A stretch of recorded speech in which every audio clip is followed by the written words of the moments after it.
Insert router bits can be a great option for those bits that you use a lot. So a single insert bit that can do multiple cuts, that's even more valuable.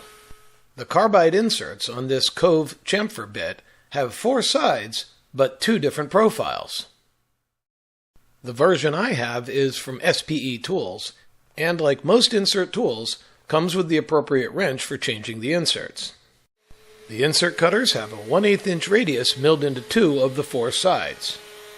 I found that this bit makes the cuts clean and easy, whether working by hand or in the router table. It really only takes a few moments to change the cutters from Cove to chamfer or back again. The Torx wrench is used to remove the screw, and the cutter is rotated by 90 degrees. The body of the bit and the insert are designed so that the cutting edge is always properly located after assembly. Just seat the inserts properly and tighten the screws. The chamfer sides of the inserts cut just as clean as the Cove, and can cut about 5/16 of an inch deep or maybe just a little bit more.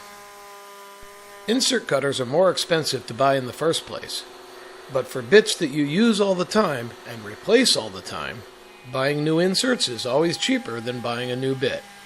And with 2 different profiles on each insert, this bit is even more economical.